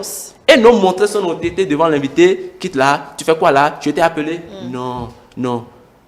Ne prenez pas ce bâton de pèlerin pour vous taper un jour, pour que vos jours de demain soient malheureux. Prenez garde. Merci beaucoup pour cette... Alors, je peux dire, vous avez également suivi l'événement. Oui, les qualités qu'il faut pour exercer l'autorité. Je dirais qu'il faut l'intelligence instruite. Parce que si vous n'avez pas une intelligence, avoir l'intelligence ne veut pas forcément dire être instruit, aller à l'école. Non, parce que nous avons également des autorités locales, des autorités qui sont dans nos maisons, qui sont dans nos villages. Ils n'ont pas besoin forcément d'aller à l'école, d'aller se faire instruire. Mais quand je dis de l'intelligence instruite, les choses basiques, vous avez de l'expérience, vous connaissez certaines choses de la vie. Également, il faut avoir un esprit de dialogue. J'aime souvent un adage du président Laurent Gbagbo. Il dit, peu importe les circonstances, peu importe ce que vous avez entre vos opposants ou qui que ce soit, asseyons-nous et discutons. Parce que l'autorité, c'est également ça. S'asseoir et discuter sur nos points de divergence. Parce que si vous vous asseyez, vous allez comprendre quelles sont vos différences et essayer de trouver une porte de sortie. Et je prends un exemple, vous le permettez, dans la Bible, dans 2 Chroniques 10, j'espère bien, lorsque Jéroboam est devenu roi, et le peuple lui a demandé, ton père a été roi et son joug était lourd. Maintenant, toi, est-ce que vas-tu rendre notre joug lourd ou léger? Il a dit qu'il va se concerter. Il s'est rapproché des anciens. Et les anciens lui ont donné le conseil qu'il fallait pour diriger son peuple. Et il s'est retourné vers les jeunes gens de sa promotion. Il a plutôt pris les conseils et lorsqu'il est revenu, il a dit au peuple que votre joug sera plus lourd, comme des épines dans vos pieds. Donc vous voyez, à la fin, son règne a été catastrophique. Donc l'autorité, il faut l'humilité. Ils l'ont dit, il faut l'humilité pour exercer cette autorité. Si vous n'avez pas l'humilité d'exercer une autorité, je pense qu'à la fin, vous aurez toujours des problèmes. Et même vos descendants, vos héritiers, peut-être sur des générations à venir, ils auront toujours des problèmes. Donc, l'intelligence, il faut l'intelligence instruite, l'esprit de dialogue et l'humilité pour exercer une autorité. Si vous n'avez pas ces trois conditions, il faut vraiment revoir votre manière d'autorité. Donc, voilà ce que je peux dire. Très bien. Alors, je voudrais qu'on revienne sur un type d'autorité, c'est l'autorité coercitive. Tout à l'heure, vous avez donné des exemples assez intéressants. Quand on tombe dans être autoritaire, est-ce qu'on est déjà dans, disons, l'autorité coercitive? Dans l'autorité coercitive, c'est que la personne fait usage de la force, mais pas forcément dans un but destructeur. D'accord. Pas forcément dans un but destructeur. Je prends un exemple. Et en coaching ou dans le management des organisations, on parlera du manager et du leader. C'est en raison de son cahier de charge qu'il met cette force dans la mise en œuvre de son autorité. C'est en raison de l'objectif, de la gloire qu'il espère avoir à la fin de sa mission, à la fin de son mandat, parce que vous savez, tout homme a un but de sa personne, il rêve qu'on dise, c'est grâce à lui que l'entreprise a atteint tel niveau, c'est grâce à lui qu'aujourd'hui nous avons telle réforme, c'est grâce à lui, mais il n'a pas eu l'opportunité. Ce qui lui a manqué, c'est de communiquer suffisamment sur ce challenge, sur ce défi, pour qu'il ne soit plus son défi personnel, mais le défi de l'ensemble. Pour qu'on dise, quand j'ai appartenu à l'équipe de tel chef, on a réalisé telle chose. Donc la gloire ne serait plus personnelle à lui, chef. Et c'est en voulant atteindre forcément tous ces niveaux qu'il met en péril, qu'il le fait au risque, au prix du temps, au prix de la pression, et on dira que ce chef fait usage de la force, fait usage d'autorité, il est autoritaire. Alors, lorsqu'on fait preuve d'autorité, qu'on rencontre des personnes qui n'acceptent pas notre autorité, Casimir Jidago, vous êtes dans le monde enseignant, je suis sûr que vous rencontrez également des cas pareils où la personne en réalité n'accepte pas du tout que vous exercez, il n'aime pas être sous votre autorité et donc le montre complètement, il n'est pas d'accord. Comment on fait? Oui, ça se remarque dans les classes de 4e et de 1er. Où... Ah, spécifiquement. C'est ça l'explication. Vous savez, quand vous allez en 4e, les enfants découvrent très tôt, vous voyez, les métamorphoses qui s'opèrent dans leur corps et ils ont tendance à montrer un peu, eux aussi, leur autorité, quoi. Ah, oui. Vous allez voir qu'ils ont très tôt des zones où vous ne pouvez pas avoir accès. Il faut être conciliant. Il faut se mettre dans la peau de ces enfants-là. Si vous êtes en face des enfants, bien sûr, quand vous êtes avec des jeunes, des plus âgés qui ont un certain âge et qui bafouent votre autorité, il ne faut pas les affronter. Il faut plutôt, comme vous l'avez dit tout à l'heure, négocier. Il faut échanger. Parfois, le simple fait d'inviter, par exemple, votre collègue qui est contre vous, qui ne veut pas appliquer votre décision, le fait de l'inviter à midi à manger, va complètement éteindre toutes ces flammes qu'il a contre vous, tout cet affrontement inutile qu'il a contre vous. Moi, je me suis retrouvé à plusieurs endroits où j'ai rencontré des patrons qui nous invitent pour rien du tout. On arrête tout travaux cessants et on se retrouve à un milieu où tu ne sais même pas ce qu'il voulait vous dire. Mais il commence pas à parler, il parle de rien, il demande que vous preniez ce que vous voulez et vous buvez. Et puis, on s'est rendu compte que nous tous qui étions contre lui, eh bien on s'est plié. On s'est plié maintenant à cette décision et on fait mieux même le travail, on vient au boulot à l'heure. Et donc, il ne faudrait pas toujours être trop rigoureux, trop rigide. En matière de gestion de son autorité. Il faut parfois s'adoucir pour plier les autres à sa décision et ça passe. C'est vrai que parfois il faut user de la force pour dire si vous ne le faites pas, je vous renvoie. Parfois il y en a qui le disent clairement, si vous ne le faites pas, c'est que vous serez viré. Et là, sous la contrainte, ils exécutent, mais ça dure juste un temps. Le temps qu'ils vous gardent, c'est que cette personne-là vous a toujours dans ses viseurs, il peut vous avoir à tout moment. Donc, il ne faut pas chaque fois utiliser la force, mais parfois la force est nécessaire. Quand je prends par exemple le cas du Bénin, vous savez, les gens, au début, ils ne voulaient pas tout de suite suivre le rythme de la rupture. Mais aujourd'hui, ils sont en train d'applaudir. Ils sont en train de dire, ce président, on a besoin de lui pour un certain temps. Donc, c'est dire que parfois, la force, on en a besoin. Là, je lui dis. Ah oui, il parlait tout à l'heure de l'autorité coercitive. L'autorité coercitive, il faut le rappeler, appartient exclusivement à la force publique. Parce que c'est la contrainte par corps. L'autorité coercitive, c'est la contrainte. On vous contraint à faire quelque chose. Il est vrai, cette autorité coercitive peut être exercée dans d'autres domaines, mais principalement, c'est la force publique, la police, la gendarme, et le donneur d'ordre, on peut dire que c'est le gouvernement, c'est le procureur, ainsi de suite. Maintenant, être autoritaire ou bien l'autoritarisme, quand on parle d'autoritarisme, c'est un excès d'autorité. Un excès d'autorité qu'il faut parfois régler. Quand quelqu'un ne veut pas accepter votre autorité, il faut savoir que l'autorité s'exerce. Cela s'applique. Quand quelqu'un, après moult avertissements, quelqu'un ne veut pas accepter votre autorité, il faut frapper fort, il faut contraindre. Parce que l'autorité aussi, il y a la contrainte. Il faut contraindre. Comme le dit notre président, ça va se faire, mais vous ne pouvez absolument rien faire. Parce que c'est l'autorité. Quand l'autorité, il y a l'autorité, elle est au-dessus de vous.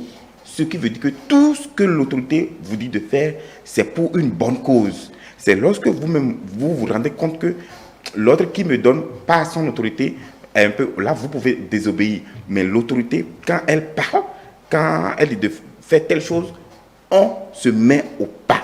Et toute personne qui ne veut pas se plier à l'autorité, cette personne-là est réprimandée comme cela se doit. Il est vrai, je viens de le dire, qu'il faut le dialogue, tout ça. Mais si tout ça échoue, il faut l'appliquer. Il faut appliquer la force. Et cette force, pour l'application de cette force, c'est là que vient l'autorité coercitive où il faut contraindre l'autre. À y aller. Donc, Jules? Oui, madame, moi je pense que l'autorité coercitive, elle doit être...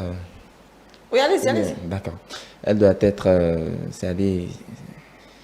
Bon, c'est vrai que c'est impossible, mais elle doit être bannie parce que, c'est-à-dire tout le monde... Bannie parce que vous ne voyez pas du tout son utilité. Non, parce que vous savez... Vous pensez que tout le monde peut accepter de faire tout ce qu'on... C'est ça. Ok, bon, d'accord, j'accepte dans le sens positif. Parce que... parce que vous savez, vous pouvez exercer votre autorité sans pouvoir forcément aller au forcing. Parce que, vous savez, l'homme comme ça, debout, je l'ai toujours dit, vous pouvez rééduquer même un adulte. Oui, vous pouvez même rééduquer un adulte. Quand vous lui dites, ok monsieur, même moi qui suis ici, il m'arrive de diriger des adultes au boulot. Et je vous assure, surtout quand ce sont des doyens, c'est pas la joie. Vous êtes, ils sont là, toi tu es qui? Ils vont jusqu'à vous menacer. Et là, moi, ce que je trouve de mieux, c'est de me taire et les laisser faire. Ils finissent toujours par revenir à moi. Parce qu'une chose est sûre, moi je fais ce qui doit être fait à la fin pour que le truc fonctionne. Donc le mieux c'est de les laisser faire l'erreur et quand ils vont se retrouver, vous leur dites ok, vous êtes d'accord avec moi maintenant et c'est fini. Mais quand l'erreur est faite, ça peut engendrer autre chose. Hein, oui, la conséquence peut être irréversible. Oui, je sais. Et là, c'est-à-dire quoi? Tout le monde a une conscience.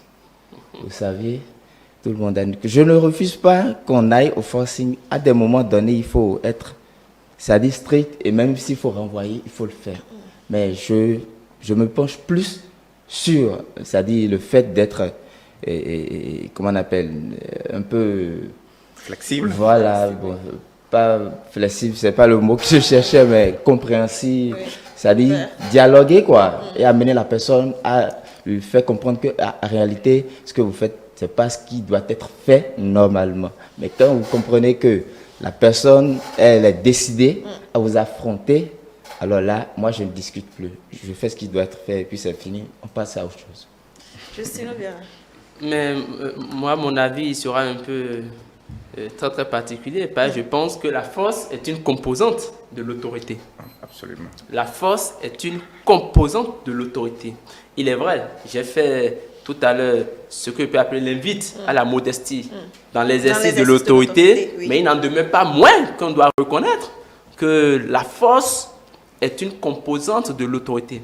Cependant, cette force ne doit pas intervenir à tout bout de champ de façon régulière, parce que la force qui s'exprime de façon régulière n'est plus une force.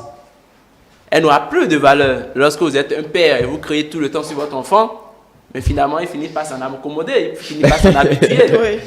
Dès lors, quand vous criez, pour lui, c'est comme un match matinal. C'est comme un match matinal. C'est comme un sport quotidien. On est habitué. Là, on dit, on est habitué.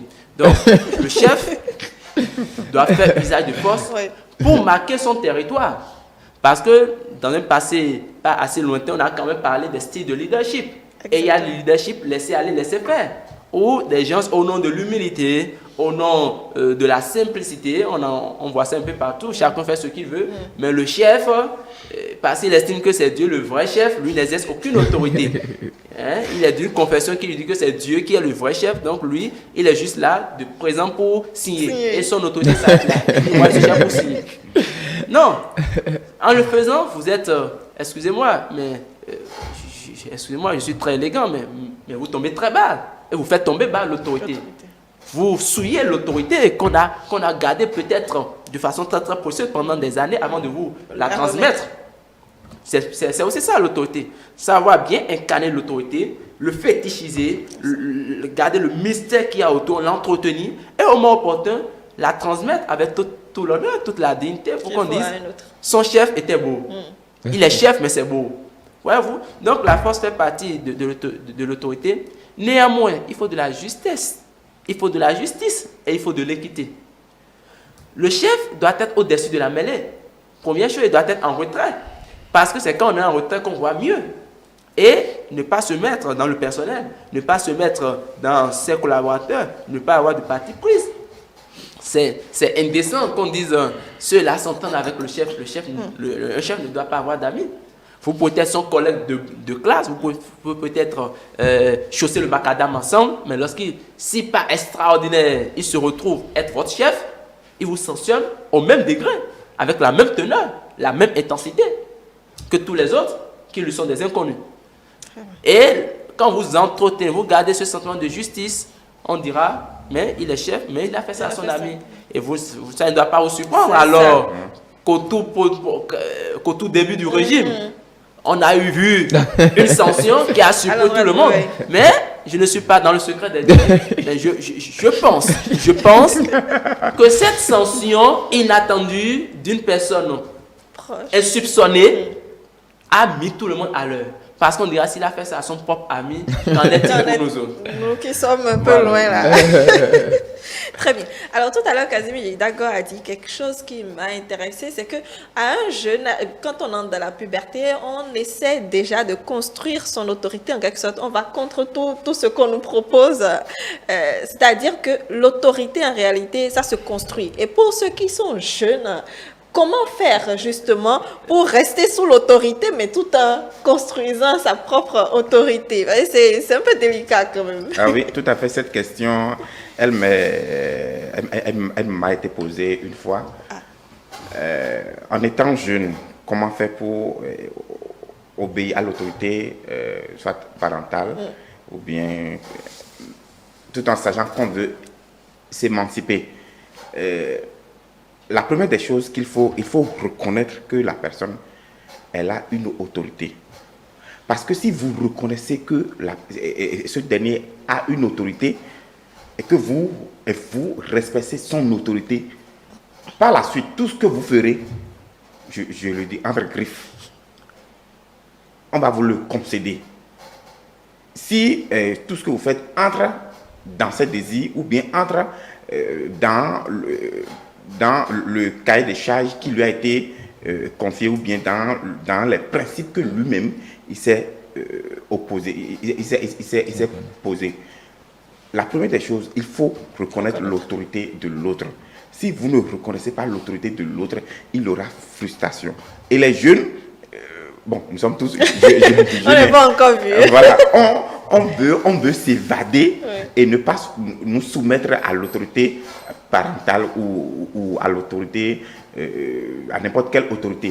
Et cela, c'est parce qu'il y a beaucoup d'adrénaline qui monte, il y a beaucoup de choses, il y a aussi les amis, il y a également les amis de l'école, les amis de boulot qui vous conseillent, ou bien la télévision, ou bien les romans qui vous dictent des choses qui sont parfois contraires à la norme. Donc il faut déjà prendre conscience que l'autorité existe, que je dois tout faire pour ne pas tomber dans les mailles de l'autorité. Parce que si vous respectez l'autorité, quand même, hein, chacun, tous autant que nous sommes, nous avons une fierté. Et si quelqu'un respecte notre autorité, on se dit, mais celui-là, il est bon qu'on lui fasse quelque chose. Il est bon qu'on le remercie, qu'on le motive. Voilà, parce que vous avez reconnu, c'est cette reconnaissance en l'autorité qui vous fait jouir de ces biens. Donc, la base, c'est reconnaître l'autorité qui est mise en place. Très bien. Casimir? Oui, je pense que les enfants, très tôt, quand ils découvrent certaines des qualités qui leur sont propres, quand les enseignants même remarquent, doivent être orientés vers des structures qui forment les enfants. Moi, j'ai très tôt, par exemple, fait des mouvements. Vous savez, dans les églises, dans les organisations religieuses, il y a des structures qui permettent aux enfants de vivre des expériences qui leur montrent le chemin à suivre. Je ne vais pas faire de la publicité, mais il y a le scoutisme, par exemple, qui permet aux enfants d'avoir le moule qu'il faut, les moules qu'il faut, enfin, la posture qu'on doit avoir dans la société. Comment être un débrouillard. Le scoutisme vous permet, par exemple, de vivre dans la nature. Moi, j'ai vécu des expériences merveilleuses en tant que scout. Ensuite, j'ai vécu des expériences merveilleuses en tant que lecteur à l'église. Vous savez, ce sont des choses vers lesquelles on doit orienter les enfants. Après, je me suis retrouvé dans des formations beaucoup plus importantes qu'organisent des coachs en développement personnel. Ce sont des gens qui font des tâches extraordinaires dans la société, dans l'orientation de la société, dans l'orientation de la jeunesse. Et ce sont des gens qui organisent parfois des formations et qu'il faut aller suivre. Ensuite, il y a beaucoup de formations. Il y a JLB, par exemple. Il y a le Parlement des jeunes. Il y a beaucoup de formations choses qui peuvent aider les jeunes. Il y a le GCI, par exemple, qui forme beaucoup plus les jeunes dans leur posture, dans la construction de leur leadership. Et voilà, je pense que c'est des choses qui offrent aux jeunes des opportunités d'apprentissage, d'élévation et surtout de construction. Justino. Vous savez, je pense que je suis plus même intéressé par cette question. L'autorité d'un jeune. Oui. Je ne suis pas vieux. Non. Je suis d'un certain âge, même si mon âge n'est pas encore certain. Vous savez, le jeune doit tabler plus sur l'autorité charismatique. Et le premier, je dis pilier, sur lequel on doit plus s'appuyer, c'est d'abord la compétence. Lorsque vous êtes jeune et vous n'êtes pas compétent, votre autorité est vide, dépourvue de toute qualité. Le jeune doit d'abord rechercher la compétence. Mais la compétence, ce n'est pas dans le système classique. La compétence par l'expérience. Parce que vous allez voir des diplômés, j'ai ma licence, j'ai mon master, j'ai mon doctorat, qui sont là pour raconter des histoires de Victor Hugo à vous endormir, des histoires de je ne sais qui. Mais, lorsqu'on vous met au four, lorsque vous avez la tête dans le guidon, comme on le dit, qu'est-ce que vous valez? Quel est votre apport? Quelle est votre valeur ajoutée? C'est de ça qu'il s'agit. Donc, le premier pilier qui donne aux jeunes d'abord de l'autorité, c'est dans sa compétence. On dirait qu'il est jeune, d'accord, mais il a du savoir-faire, du savoir-être et du savoir-faire. Et et non rester là, camponner, Camponner. s'appuyer sur ses études et rester. Ça, c'est la première chose. La deuxième chose, c'est d'abord, c'est la personnalité dont vous vous habillez. Et je suis heureux d'entendre mon cher ami parler des cercles, des cadres, des moules qui forment et qui élèvent, qui ascensent, qui permettent aux jeunes de s'habiller de la posture du chef. Moi, je suis rotarien. Et au Rotary, vous allez voir, c'est ce qui est heureux dedans, vous allez voir des jeunes, mais qui ont des niveaux de responsabilité qui les amènent à diriger leur père. Très bien. Vous Je sais allez qu'il y en voir a beaucoup, mais d'autres- il y en a beaucoup, oui. On ne va pas en parler. Mais au-delà de tout, votre compétence revient à refaire surface. Moi, je suis comptable, je suis juriste. D'ailleurs, j'ai un ami juriste sur le plateau. Je suis coach, je suis mécanicien. Mais tout ça, on dit, mais pourquoi tu varies les domaines comme ça? Je dis, mais c'est pour avoir de la culture. Parce que quand vous n'avez pas des éléments dans un domaine, celui qui est en face de vous, d'office, vous domine. D'office, il vous domine. Et c'est ce que beaucoup ne font pas assez. Ils ont une formation principale, mais ils ne s'efforcent pas à aller apprendre dans les autres domaines. Lorsque je vais en mission en tant qu'auditeur, en tant que financier, pour inventorier des travaux de fin d'année, peut-être que celui que tu viens auditer à l'âge de ton père. Mais ce n'est pas une influence, ce n'est pas un facteur qui va t'amener à altérer ta production. Tu le maîtrises et tu fais ton travail, même s'il a l'âge de ton grand-père, s'il le faut. Cependant, il faut qu'objectivement on dise le jeune a fait son travail, même s'il est jeune. C'est ce qu'il faut. Très bien. Autorité charismatique, Jules Bachuma. Ok, merci madame. L'autorité charismatique, je pense que cette autorité, elle se cultive personnellement. Parce que vous auriez beau avoir tous les atouts possibles. Quand vous n'êtes pas charismatique, du moins, c'est-à-dire vous n'allez pas pouvoir faire valoir vos capacités, vos valeurs.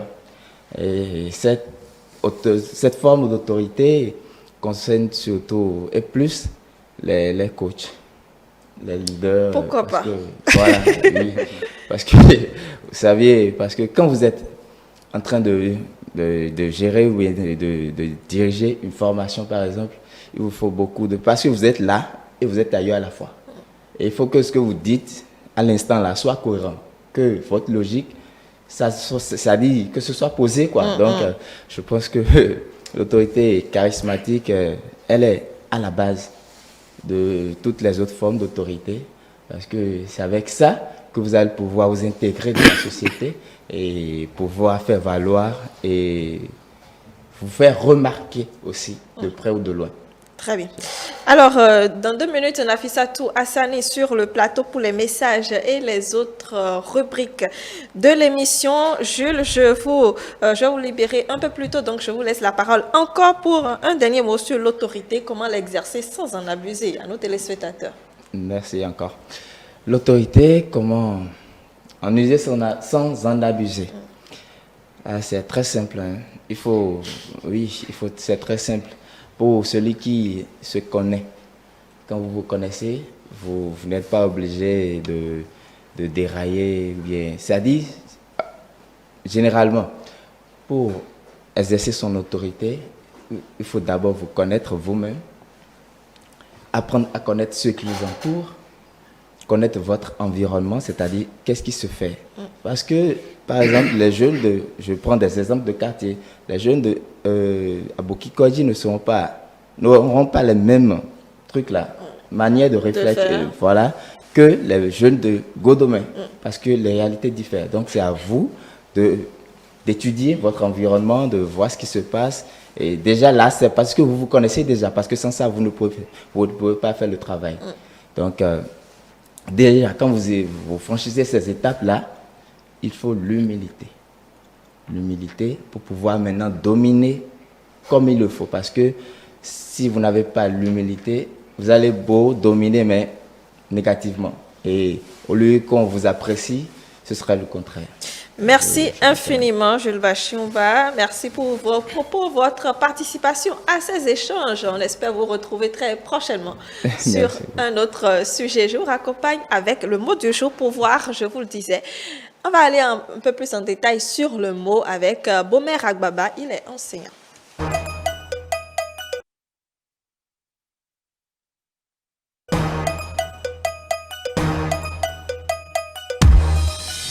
Bonjour chers téléspectateurs de ETélé. Ce matin, j'aborde avec vous le mot du jour. Pouvoir est un nom qui s'écrit avec P-O-U-V-O-I-R.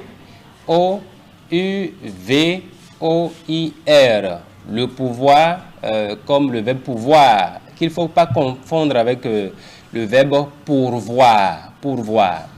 Pouvoir signifie la faculté, le droit ou le moyen de faire quelque chose. C'est la faculté que quelqu'un a, le droit, la capacité dont dispose un individu pour faire quelque chose, pour poser un acte. Et dans un sens un peu plus soutenu, on dit que le pouvoir, c'est la capacité dont dispose une personne pour obtenir de quelqu'un d'autre l'accomplissement d'une tâche, l'exercice d'une fonction. Et quand on prend le mot pouvoir est utilisé dans plusieurs contextes et dans plusieurs disciplines. On parle de pouvoir en droit, on parle de pouvoir en politique, les différents pouvoirs. Nous avons le pouvoir législatif, nous avons le pouvoir exécutif, nous avons le pouvoir judiciaire. Et lorsque nous allons en économie, nous avons le pouvoir d'achat de la monnaie, nous avons le pouvoir libératoire de la monnaie, etc. Donc le pouvoir, c'est un mot qui a plusieurs sens. Maintenant, on retient en général que quand on dit pouvoir, c'est la capacité qu'on a à obtenir de quelqu'un l'accomplissement de quelque chose. On a ce droit-là, on a ce privilège, on a cette faculté-là. Nous avons plusieurs synonymes du mot pouvoir. Nous avons droit, nous avons faculté, nous avons influence, nous avons l'autorisation que vous avez pour agir, nous avons le mandat dont vous disposez, nous avons la mission. Donc voilà un peu les différents mots qui ont le même sens que le pouvoir. Et en termes de synonymes, en termes d'antonymes, de contraire au mot pouvoir, nous avons l'incapacité, l'inaptitude. Quand vous n'avez pas le droit, quand vous n'avez pas l'aptitude, vous n'avez pas le pouvoir. Voilà un peu les deux mots qui semblent être contraires un peu au mot pouvoir. Et quand nous allons chercher une phrase dans laquelle on peut utiliser le mot pouvoir ou une expression dans laquelle le mot pouvoir est utilisé, nous avons ceci. Le pouvoir ne se donne pas, il se prend. Le pouvoir ne se donne pas, il se prend. Et par conséquent, c'est pour dire que quand vous avez le pouvoir, n'attendez pas qu'on vous donne des ordres par rapport à ce que vous allez faire. Quand vous avez une parcelle de tâches données, vous disposez d'un pouvoir. Ça veut dire que vous avez des missions qui confèrent à vous un certain pouvoir que vous êtes appelé à exercer. Chacun dans son domaine a un pouvoir, chacun dans son champ d'application, à la maison, partout où nous passons, nous avons un pouvoir, qu'il soit à un niveau inférieur ou à un niveau supérieur. Merci pour votre écoute.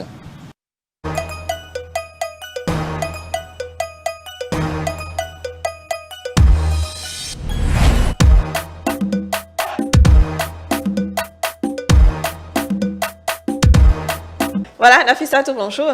Bonjour Brunel, chers téléspectateurs, bonjour. Comment allez-vous ce matin? Le Ça week-end reposant? Oui, ça peut aller, ça va.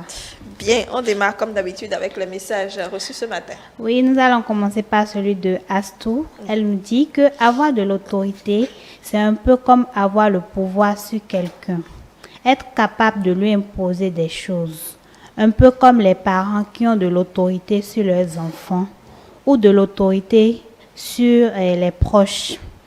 Et elle nous dit aussi que le directeur d'une agence qui a le pouvoir d'imposer ses choix aux employés, c'est aussi quelqu'un qui a de l'autorité.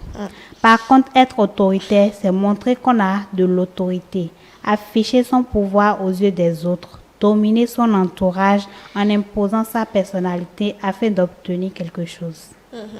Astou.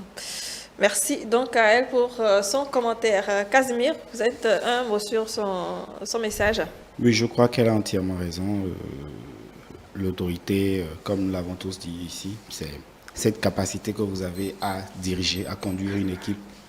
C'est ce leadership dont vous faites preuve dans la gestion d'une tâche qui vous est confiée. Donc, voilà un peu. Quelque chose d'autre à compléter? Oui, mais la vérité est dite. Hein. Mais déjà, ce qu'il faut remarquer davantage, c'est le côté où elle a dit... Être autoritaire. Être autoritaire, imposer. Imposer. A priori, exercer l'autorité, la force contraignante, coercitive, a priori, n'est pas au premier rang. A priori. Cependant, elle doit demeurer parce que vous avez dans ce que vous gérez des êtres de résistance. Et voir que ce que vous dites est normal, légitime. Mais parce qu'il veut vous montrer qu'eux-mêmes sont quelqu'un, il veut vous faire exprimer, vous démontrer leur moi Vous devez avoir l'ascendance qu'il faut et dire tu as ton moi, mais ici nous sommes au boulot, nous sommes en milieu professionnel et c'est moi le chef, tu fais ce que je dis. Très bien. C'est là qu'intervient le côté faire imposer quelque chose. Quelque chose. Très bien. Un autre message, Nafisat? Avoir de l'autorité, c'est posséder ce pouvoir d'influencer sur le cours de l'action, sur l'évolution d'une situation ou sur le comportement d'autrui. Il n'y a pas une différence entre être autoritaire et avoir de l'autorité. Les deux disent la même chose. Le message nous vient de Adek. Alors, est-ce que les deux disent la même chose, Eloge? Oui, comme nous l'avons dit tout à l'heure, être autoritaire, et même quand, si vous le dites selon un accent, être autoritaire, oui, ça veut se dire, sent, quoi. Voilà, ça se sent. Même en le prononçant simplement, vous sentez que être autoritaire est différent de l'autorité. Peut-être que cela peut s'apparenter avec l'autoritarisme et être autoritaire. Parce que quand on est autoritaire, on impose tout. Il n'y a pas de la souplesse dans ce que nous faisons, il n'y a pas de la souplesse dans nos actes. Comme l'a fait Mobutu, il a été autoritaire du début jusqu'à la fin. Donc l'autoritarisme n'est pas quelque chose, caractérise certaines personnes. Et nous devons éviter l'autoritarisme, on doit éviter être quelqu'un d'autoritaire. Il faut avoir un peu de souplesse. Voilà. Très bien. Un autre message? Il y a Jean qui nous dit que être autoritaire, c'est utiliser de l'autorité. Mais avoir de l'autorité, c'est être capable d'obliger à faire quelque chose à quelqu'un. Très bien. Autre chose? Il y a Thémos qui nous dit que être autoritaire est péjoratif. Cela consisterait à vouloir exercer son autorité sur les autres en leur rappelant à tous les azimuts qu'on est chef. Avoir de l'autorité, au contraire, est caractériel. Ça vient naturellement. L'autorité ne se réclame pas. Un chef n'a pas besoin de rappeler qu'il est le chef. Il inspire naturellement respect. Il ne terrorise pas. Wale Soyinka écrivait qu'un tigre ne proclame pas sa tribitude. Il se jette sur sa proie. Voilà. Il en va de même pour avoir de l'autorité. Très bien. Le tigre ne prononce pas sa tigritude, mais il bondit, comme le disait Wale Soyinka. Et cela nous rappelle toujours à la nécessité de modestie, d'humilité dans l'exercice de l'autorité. L'autorité doit pouvoir se mettre en retrait parfois pour apprendre, comme parfois il doit accepter de se mettre en avant. Vous voyez des gens qui vous chantent tous les matins comme leur litanie matinale, que c'est eux le chef, c'est eux le chef. Tout comme si de façon subite, eux-mêmes ne s'y attendaient pas qu'on les consacre un jour chef. Non, a priori quand vous êtes chef, ça ne devait pas surprendre. On dit mais je le voyais venir.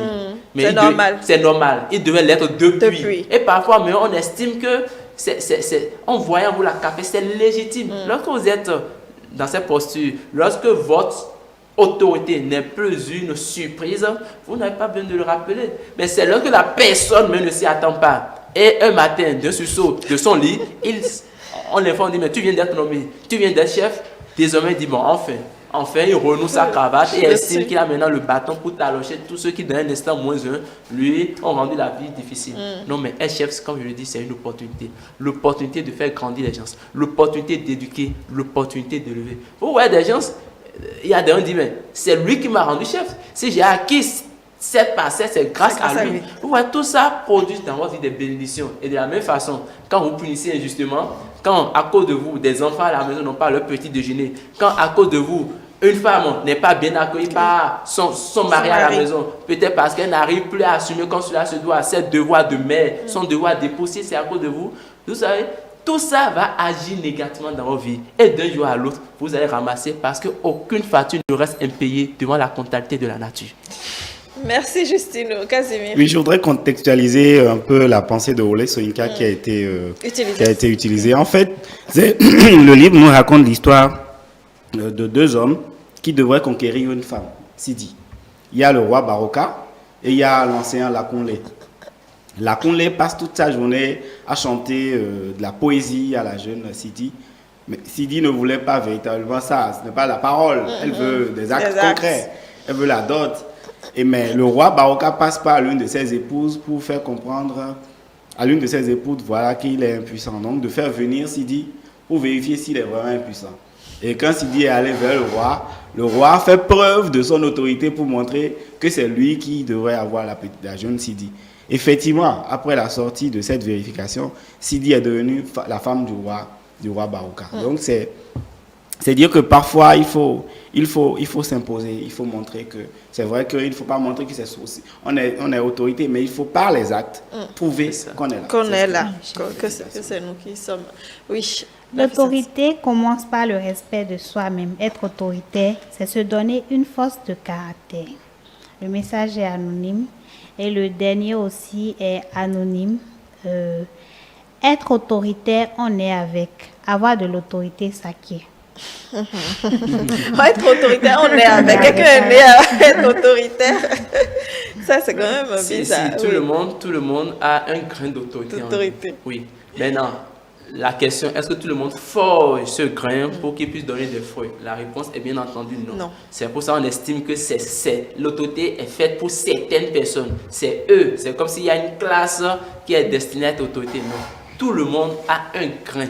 Dieu nous a investis au-delà de toutes les autres créatures. Donc c'est normal que l'homme naturellement soit déjà un être d'autorité. L'essentiel, c'est de s'armer, c'est d'aller à l'école du pouvoir pour mieux exercer le pouvoir sans tomber dans l'abus. Très bien. Alors, merci Justino. Nous poursuivons avec la pensée de ce matin. Une pensée donc qui est de Antoine de Saint-Exupéry. Exactement, il faut exiger de chacun ce que chacun peut donner. Reprit le roi. L'autorité repose d'abord sur la raison. Il faut exiger de chacun ce que chacun peut donner. Reprit le roi. L'autorité repose d'abord sur la raison. Antoine de Saint-Exupéry, l'autorité repose sur la raison et il faut exiger de chacun ce que chacun peut donner. Casimir. Oui, ça me fait penser au film Président par accident. Je ne sais pas si vous avez suivi. Oui. L'Américain conseiller municipal qui devient président de la République par accident, mais en fait, il a été appelé à un moment donné parce qu'il a réclamé la justice dans son quartier. Il a été vu à la télé. Et donc, les gens voulaient l'utiliser juste pour gagner les élections, mais il a contourné tous ceux qui voulaient l'utiliser pour gagner les élections à leur place. C'est-à-dire que parfois, on peut vous repérer dans la société comme quelqu'un qui a des potentialités. Et lorsqu'on vous réclame, il faut forcément que vous prouviez que vous pouvez faire le métier. Il a prouvé il a convaincu par son discours pendant la campagne. Il a montré qu'on peut être président des États-Unis en allant dans la masse, en considérant les classes minoritaires, en prenant en compte les pauvres et ceux qui sont dans les ghettos. Et il s'est habillé comme un président du milieu des ghettos et il a convaincu tout le monde. Il est élu président de la République. Donc voilà, je rejoins entièrement cette pensée de l'auteur. Très bien. Alors, je vous dis. Oui, tout à fait. L'autorité, il faut un dialogue, il faut certaines choses. Et également, l'autorité, on peut repérer l'autorité par les faits et gestes de quelqu'un. J'ai suivi, comme il a pris l'exemple, pas un film, moi-même je prendrai l'exemple d'un film d'un film précisément. On vous regardez trop de films. Bon, les films enseignent beaucoup. Oui. Les films, on ne suit pas les films juste pour c'est vrai, il y a le divertissement, mais on suit un film pour prendre leçon. Dites-nous la leçon alors. Le film Walking Dead, lorsque les mauvais vents ont envahi une ville, il y a quelqu'un qui était dans la troupe. Malgré tout ce qui s'est passé, il a tout fait pour porter assistance. Et en même temps, sur le champ, les gens ont constaté cette attitude en lui. Et involontairement, les gens l'ont choisi comme leader pour conduire le groupe. Et du début jusqu'à la fin, il a conduit le groupe. Sa femme est décédée et ses amis, il y a d'autres qui ont été contaminés, mais il n'a pas baissé les bras. L'autorité est constatée on peut constater l'autorité dans une personne par ses faits et gestes. Donc, quand on constate cette autorité, comme le dit M. Vieira, nous sommes tous nés, il y a un petit grain d'autorité qui est en nous. C'est à nous de le façonner, c'est à nous de savoir comment l'exercer pour ne pas être à la fin autoritaire. C'est à nous de le modeler comme cela se doit pour que ce grain puisse grandir et servir véritablement à la société. Justino. Mais je suis exactement en lien avec la citation. Parce que vous savez, l'autorité, c'est d'abord comme un homme orchestre. Ce n'est pas comme, c'est un homme orchestre qui attend que chacun puisse donner le meilleur son pour que la musique finale, la musique en symbiose, soit agréable à lui. Et là, il demande au guitariste de donner le bon son, au pianiste, à ceux qui sur la batterie, ainsi de suite. Mais il faut qu'il trouve les manières d'amener chacun à rendre ce dont il est capable. Et cela part d'abord de sa raison, sa manière de réfléchir. Et c'est en ça que c'est très analytique et très regardant d'être une autorité. Nafisat. Il faut exiger de chacun ce que chacun peut donner, reprit le roi. L'autorité repose d'abord sur la raison. Il a continué en disant, si tu ordonnes à ton peuple d'aller se jeter à la mer, il fera la révolution. J'ai le droit d'exiger l'obéissance parce que mes ordres sont raisonnables. Donc, avant de vouloir user, voilà, il faut d'abord être raisonné et utiliser. Avant de vouloir que quelqu'un obéisse à tes ordres, il faut d'abord réfléchir, voir si ces ordres-là sont raisonnables ou pas. Il faut retenir que Antoine de Saint-Exupéry est né le 29 juin 1900 à Lyon et disparu en vol le 31 juillet 1944 au large des côtes marseillaises. Et il est un écrivain, poète, aviateur et reporter français, né dans une famille issue de la noblesse française. Il passe une enfance heureuse malgré la mort prématurée de son père et de son frère. Très bien, merci Nafissatou. Tout à l'heure, donc, l'humour, mais avant l'humour, Coach Justino Vieira, dans l'exercice de son autorité, comment faire? Des astuces, il faut se baser sur quoi pour l'exercer? Principalement, il y a 5 choses. Lorsque vous voulez bien exercer votre autorité, vous devez avoir dans votre chibésier 5 choses, 5 éléments. Premier élément, la maîtrise de son territoire. La maîtrise de son territoire. Parce qu'on vous a donné une autorité, vous devez accepter l'autorité. Lorsque je donne, la personne doit recevoir. Et la réception de l'autorité, c'est connaître l'autorité, le contenu. Et il y a certains qui sont chefs, mais ils ne savent même pas qu'ils sont chefs. Ils ne savent même pas, ils entendent juste le mot DG, mais ça s'arrête là. Mais à quoi cela, quel est le contenu, ils n'en savent rien. Donc il faut aller rencontrer son autorité pour savoir, il faut aller rencontrer son autorité, c'est-à-dire le cadre, le contenu, pour en prendre connaissance. Lorsque je suis le chef de tel service, je dois aller prendre ce que les textes prévoient, le cadre réglementaire, pour avoir la maîtrise. Et comme une parcelle de pouvoir, maîtriser les bornes, les contours.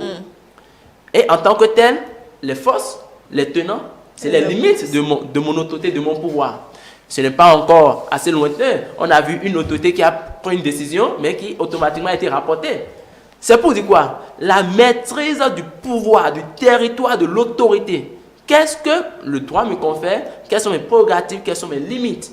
Sinon, autrement, on le voit souvent, on voit des employés qui convoquent leur employeur. Or, l'employeur a pris cette décision parce qu'il est chef, mais a oublié de s'instruire sur les tenants et aboutissants, les limites.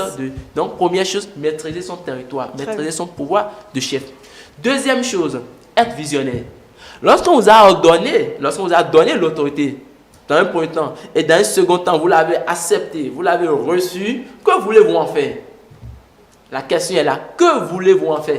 Quelle marque voulez-vous donner à votre durée, à votre temps d'autorité? Vous savez, la mémoire ne s'efface pas. Elle est sempiternelle.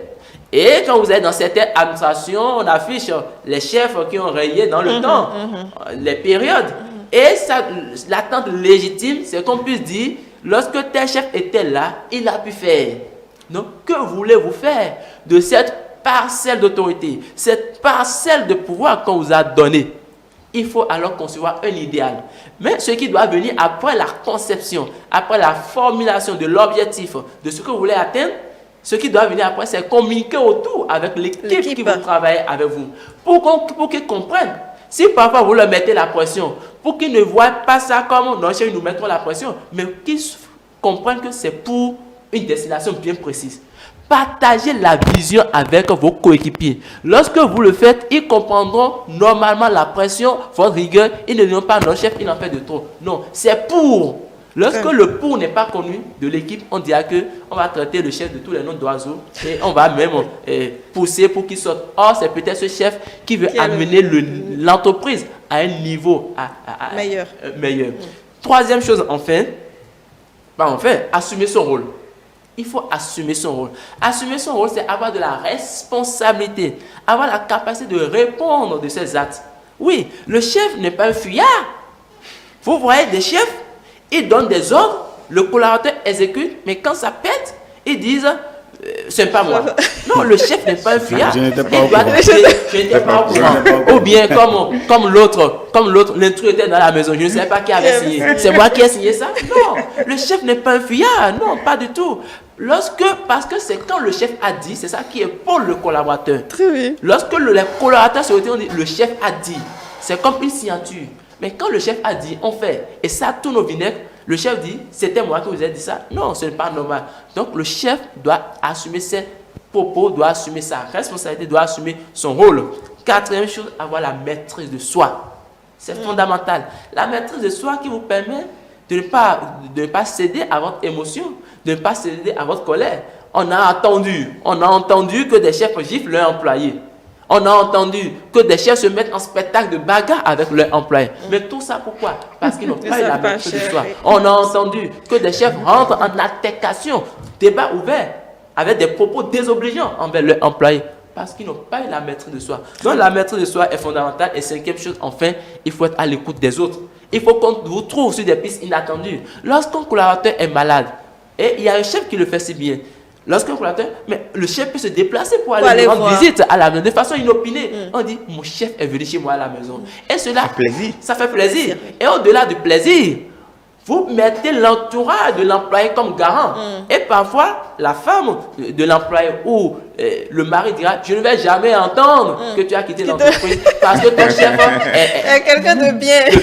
Voyez-vous, donc ces actes rassurent et montrent que même si je tombe dans la boue, mon chef est là pour me relever et peut-être pour me nettoyer par des gestes, par des soutiens. Eh bien, j'espère que chacun de vous saura exercer si vous permettez, très rapidement, parce que là... Je vais compléter un dernier point par rapport aux conditions d'effectivité de l'exercice de l'autorité. Il faut également le discernement judicieux. Parce que si vous exercez une autorité, que vous n'avez pas le discernement qu'il faut, je pense que vous allez rater beaucoup de choses. Il faut concrètement, et il le faut surtout le discernement pour départager les choses comme cela se doit. Merci beaucoup.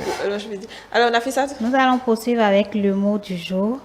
Un patron d'une grande entreprise automobile trouve que ses employés n'ont aucun respect envers lui. Un jour, il arrive au bureau avec une affiche sur laquelle il est inscrit « C'est moi le patron ». Et il l'installe sur la porte de son bureau, tout fier, et regarde les employés d'un œil strict et responsable. Plus tard dans la journée, le patron revient du déjeuner et voit un papier collé sur son affiche. Votre femme a téléphoné, elle veut récupérer son affiche. Donc c'est sa femme qui utilise l'affiche peut-être à la maison. Mais au moins au boulot, il est le patron. Parce qu'à la maison, c'est pas la même chose. Il faut faire la différence. C'est ça. Le lion reste roi de la pomme, mais s'il est en culotte. Peut-être que ma femme a l'autorité sur moi à la maison, mais quand je viens chez vous, et vous voyez souvent des chefs, l'autorité qui ne parvient pas à exprimer à la maison, c'est au boulot qu'ils viennent tout débaisser. Parce qu'arriver à la maison, ils sont comme des sacs de couloir. Ça rage. Très bien. Bruno arrive au travail avec une énorme marque de masque de ski. Son boss le voit et lui dit, « Dis-moi Bruno, tu étais en vacances la semaine dernière, tu disais que tu étais malade. » Malade? Vous êtes sûr que je ne vous ai pas dit des vacances de malade? Oui, quand on demande des excuses pour s'absenter. Très Le bien. patron Oui. à son employé. Est-ce que vous croyez à la vie après la mort? Oui, patron. Ah, alors tout va bien. Parce qu'hier, après que vous ayez quitté le travail plus tôt pour aller à l'enterrement de votre grand-mère, elle est passée vous dire bonjour. Il a donc menti. Au moins, il croit à la vie après la Après la mort. mort. Bon, C'est important. on finit avec... Le quatrième, l'un des plus virulents chefs du syndicalisme meurt et se présente au paradis. Vous ne croyez pas, lui dit Saint-Pierre, qu'après avoir passé votre vie à emmerder les usagers et à saboter l'économie par vos grèves à répétition, vous allez venir chez nous. Allez hop, en enfer. Satan prend donc livraison du syndicaliste. 3 jours plus tard, il vient trouver Saint-Pierre. Vous m'avez fait un beau cadeau avec ce meneur, lui dit-il. Je ne sais pas comment il s'y est pris pour endoctriner mes diablotins. Toujours est-il que depuis ce matin, nous n'avons plus de chauffage. Il fait frère l'enfer. Merci beaucoup, Nafisat. Il nous reste 2 minutes, donc juste une phrase pour conclure. Oui, Casimir. une autorité s'exerce avec sociabilité et rigueur. Donc, toujours prendre en compte les réalités de son environnement, Merci. quelles que soient les théories dont on est habitué. Merci. Eloja. Oui, pour finir, je dirais que l'autorité serait cette façon d'être obéie et sans avoir besoin forcément de commander. Elle suppose également une alliance entre celui qui dirige et celui qui est dirigé. Et pour cela, il faut l'excentricité centrale, la sociabilité, dialogue et l'éthique du redressement et suivi du rationalisme stratégique. Merci, Eloja. Nafisat. Je dis tout simplement que quand on a de l'autorité, il faut savoir l'utiliser. Et être autoritaire ne veut pas dire qu'on est le centre du monde. Justino. Avoir de l'autorité, c'est une chance, c'est une opportunité. Saisissez-la et aidez des gens à grandir dans votre autorité. Cela y va de votre intérêt et instruisez-vous pour avoir une autorité équilibrée. Merci beaucoup, chers invités, pour vos propos ce matin. Justino Vieira, Jules Bachumba qui était là, Eloge Bidi, Casimir Djidagon, Nafissatou Hassani. Chers amis téléspectateurs, comment user de son autorité sans en abuser? J'espère que vous avez eu les réponses à vos questions à travers ce plateau. En tout cas, nos numéros sont toujours disponibles pour recevoir vos retours ou vos questions pour encore plus d'éclairage sur nos sujets. Merci de nous avoir suivis et faites preuve d'autorité dans la juste mesure des choses lorsque vous devez l'exercer. Passez une excellente journée.